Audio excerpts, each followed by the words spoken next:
बिथांमोननि लिडारा जौ लोंनानै डिसिसन लायोमोन जोंनि लिडारफ्रा गाइखेर आरो फिथाइ सामथाइ जानानैसो डिसिसन लायो जों ओंखाम जायो नङा होमबा ना बेदर जायो नाथाय बिथांमोना गाइखेर लोङोनो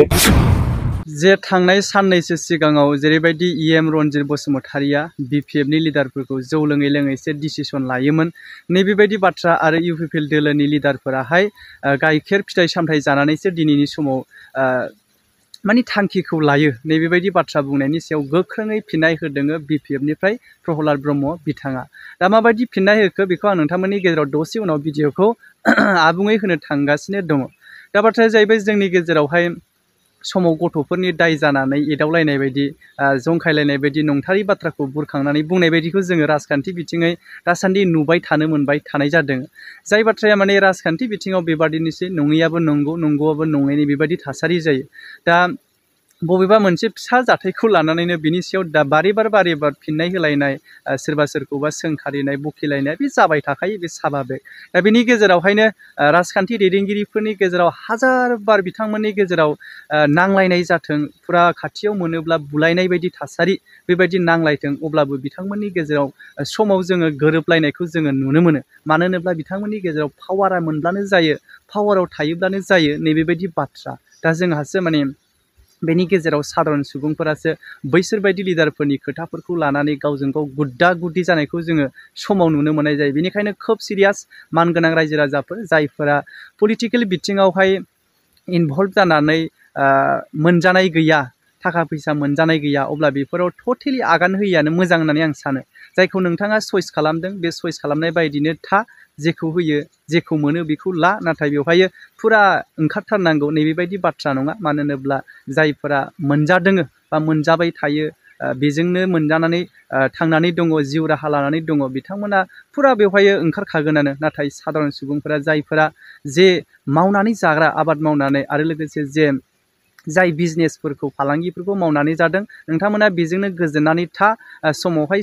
सोरखौ सापर्ट खालामनांगौ नैबेबायदि समाव खालाम जिहेथु भटनि समाव नाथाय नैबेबायदि बाथ्रानि सायाव फुरा दा गोजाव आं बेखौ मोनदांथियो दा आं बेबायदि बाथ्राखौ बुंनायाव नोंथांमोना मा सानो रायजो राजाफोरा आंनि बुंनाया गोरोन्थि जादों ना सैथो जादों कमेन्ट खालामनो हागोन मानो होनोब्ला जोंनि थासारिया दा ओरैबायदि जानानै दङ जाय दैदेनगिरिफोरनि बेबायदि फंसे फंनै बाथ्रा जेराव जों नुबाय आगोलनि समाव बिपिएफनि लिडारफोरा जौ लोंनानैसो डिसिसन लायोमोन होनबाय दा इउपिपिएलनि लिडारफोरा फिथाइ सामथाइ गाइखेर जानानैसो डिसिसन लायोनो दा नैबेबायदि बाथ्रानि थासारियावहाय नोंथांमोना माबायदि मोन्दांथि मोनो बेफोरथ' जोंनि समाजावहाय बा जोंनि रायजो राजाफोरनि गेजेराव दैदेनगिरिफोरनि गेजेरावथ' बियो मोनसे साभाबिक बिथांमोननि गेजेरावहाय प्लास पइन्टसो बेफोरबायदियाहाय दा नैबे जोंनि सरासनस्रा सुबुंफोरनि गेजेरावसो गोहोम गोग्लैयो नै नोंसोरनि पार्टिया ओरैबायदि नोंसोरनि पार्टिया ओरैबायदि बेबायदि बाथ्रा ओंखारलायो दा गोलावथार बाथ्रा बुङो रायजोफोर नोंथांमोनानो